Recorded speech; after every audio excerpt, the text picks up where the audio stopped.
The thumbnail for this video was designed by Oscar Angel Art. I will leave a link to his Twitter. He is open for commissions now. Check him out. So Goku got a new form. What else is new? From beginning to end, Dragon Ball is the life story of Son Goku, and thus the focus will always go back to him, as much as it may begrudge some people. And you could really make an argument, especially in the western side of the world, that Vegeta is just as popular as Goku. So now that Goku has discovered the Ultra Instinct power, the mastery of self-movement, will Vegeta also achieve this power? I believe he will. And I have a lot of clues that have been given to us in Super based on the way that Super's progressing and the way that things have played out, to where I fully do believe that Vegeta is going to figure out the mastery of self-movement. And on this video, I'm going to tell you why. I, Vegeta, the Prince of all Saiyans, orders you to subscribe and follow Geekdom 101 on these social media platforms. So like I said at the beginning of the video in the intro, the story of Dragon Ball is essentially the story of Goku, and of course he has friends that he makes along the way, and Vegeta would eventually become one of his friends. Now, the relationship between Vegeta and Goku as rivals from the very beginning of the series has always been that despite Goku being a low-level Saiyan, a low-level warrior determined by birth, he always was one step ahead of Vegeta when it came to their, I guess, distinctive powers. All throughout Dragon Ball Z, the rivalry was built up on the fact that Vegeta could not come to terms with the fact that Goku was always one step ahead of him, up until the very end of the series when Vegeta pretty much admitted during the fight with Buu that Goku was indeed number one. Now, prior to that, there were a few moments where Vegeta did surpass Goku, but they were very limited in time and usually involving some kind of circumstance. For example, Goku having the heart virus. When that happened during his fight with 19, Vegeta was indeed stronger than Goku. So, I mean, that is a very key point there as far as Vegeta's power. Plus, when Vegeta would leave the Room of Spirit and Time to go face off against Cell, he was at that time stronger than Goku. But of course, once Goku and Gohan emerged, they would of course have vastly surpassed Vegeta. Now, when we look at Dragon Ball Super and really the Dragon Ball Renaissance, starting with Battle of Gods the movie, the narrative between Goku and Vegeta's rivalry has somewhat changed a bit. And what I mean by that is Vegeta has kept up with Goku pretty much every single time. In fact, I would even dare to say that Vegeta has surpassed Goku many, many more times in Super than he did even in Dragon Ball Z.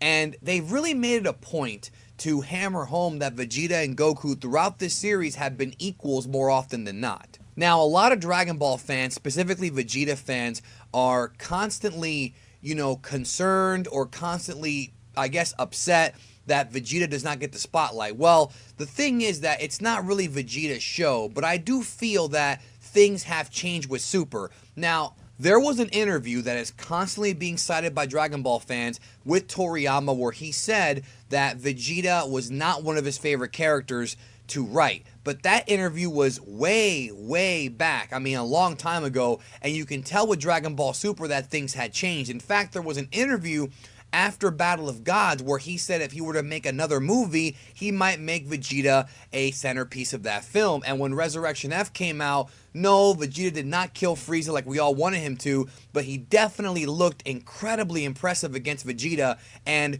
was equal to Goku. In fact, you could even say he may have been slightly stronger than Goku in Resurrection F, but that's entirely up to you to decide. The development behind Vegeta in Dragon Ball Super versus Dragon Ball Z has absolutely changed. No longer is Vegeta bloodthirsty and wanting to actually defeat and or kill Kakarot. Those days are far behind him. Now it seems like when Vegeta and Goku are trying to get stronger and fighting, they seem to work better together. In fact, Vegeta even cites this in Resurrection F to Frieza, where he pretty much states that he needs Goku there to make him better. That's who drives him. And it's no longer a jealousy, it's more so a game, but a game that they enjoy playing because they are, of course, the warrior race. Now, the first key point as far as why I think Vegeta will eventually learn the Ultra Instinct move started in Resurrection F, the arc, not the movie, when we found out in Dragon Ball Super that Vegeta started training with Whis before Goku, so he already had an edge. Vegeta training with Whis those extra few months before Goku joined him, without question, were important parts of Vegeta's training. In fact, Beerus states a few times in the series that Goku is not the only fighting genius, Vegeta is too. Case in point, Battle of Gods, when Vegeta powered up after Bulma was slapped and he momentarily surpassed Goku just based on his pure rage. Now, by the end of the Resurrection F arc with Vegeta and Goku defeating Frieza, things were kind of even, but then during the Universe 6 tournament, Goku brought back the Kaioken, and adding the multiplier power of the Kaioken on top of Super Saiyan Blue, without question Goku had surpassed Vegeta. But during the Trunks arc, things were a little bit different, because there are several times in the Trunks arc where Vegeta was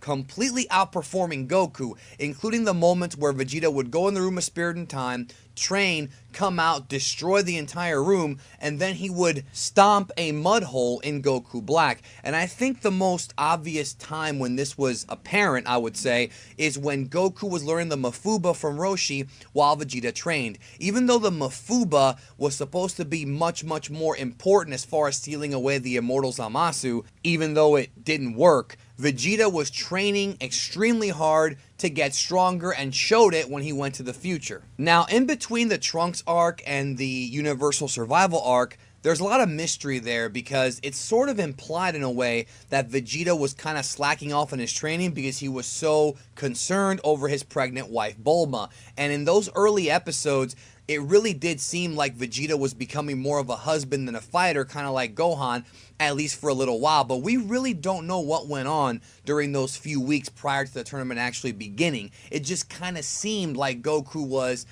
catching up, or maybe even caught up to Vegeta. The narrative in Dragon Ball Super is now not just that Vegeta wants to surpass Goku. I mean, obviously he wants to do that, but it's a little bit beyond that. There are a few moments in the series where Vegeta states that he not only wants to surpass Goku, but he wants to be the strongest in all of the universes. I mean, he even says he wants to surpass Lord Beerus. And to me, I'm not saying he will surpass Lord Beerus right now, but I am saying that he certainly wants to surpass Lord Beerus. So even if he takes a momentary break, to deal with his pregnant wife or whatever the case may be, he's the kind of guy who will get right back in that training room and catch back up to Goku quickly. Now, when it came to Dragon Ball Super episode 110, one of the things that really caught my eye was at the end of the episode, after Goku had that momentary brawl with Jiren and Jiren had knocked him away, Vegeta seemed quite curious, but not in a sort of rage kind of way. Vegeta was very calm during the entire thing. Even before the end of the fight, as he's watching Goku and Jiren fight, he makes comments about Goku's speed and how he's able to move so fluidly and doesn't really understand what's going on, but he didn't do it like he would back in the day. He did it much more calmly, which to me suggests there's a possibility that he is maybe not necessarily a practitioner of Ultra Instinct. Maybe he never got to the level that Beerus got to, or that Goku got to in the fight with Jiren during his training with Whis, but I feel like inside Vegeta's head during that whole thing, he had to have remembered what Whis had been training him with for the past, few years or whatever the case may be. He had to have remembered the lessons that Whis taught him about letting your body parts, think for themselves and fight for themselves. Vegeta's the kind of guy who, like him or not, he will listen if it means to get stronger. And at the very end, he asked Goku, what the heck was that? What did you just do? And it just seemed like Vegeta was, maybe it's the tone that Horikawa delivered the line, but it seemed like he was familiar with it. Again, maybe not like he knew how to do it, but I just find it hard to believe that a guy who's been training with Whis, who has seen what happened to Goku when he deflected the Genki Dama and broke his limits by almost dying, couldn't figure out himself how to do this, because his path as far as a fighter, once we got to Dragon Ball Super, has sort of mirrored Goku's in a way. Goku's had some advantages, like the Kaioken, teleportation, and things like that, but Vegeta's always been right there with him and surpassed him many more times than he did in Z. So I just, again, based on the entire narrative of Super and what Vegeta has been sort of written to be, him playing second fiddle to Goku, even though Goku's the main character, to me seems a lot less so than it was in Dragon Ball Z. He's not just a sidekick at this point, at least I don't perceive him that way. So as a result of that, and as a result of everything that's gone on with, Vegeta's desire to become the strongest and training with Whis, I find it very hard to believe that Vegeta is not going to be able to get the Ultra Instinct power at some point, right? And the beautiful thing about Ultra Instinct that you have to remember is that it's not a race-exclusive transformation. So you don't have to be a Saiyan or a god to use this power. That's not ever stated. You could be a human, you could be a Namekian. I feel if you train with Whis for long enough and you figure out how to tap into it, it might take some people years. I mean, even Beerus hasn't mastered it yet.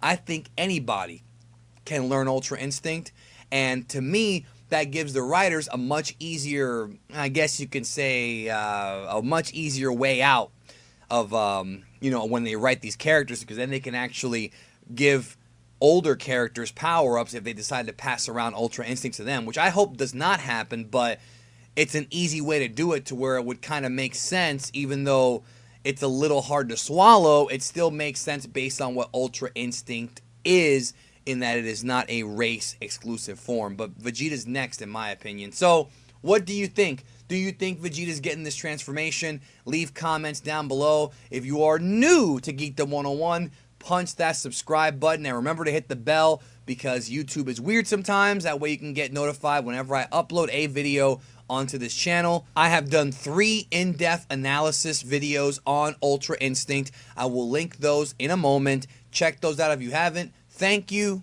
and I hope you have a great day.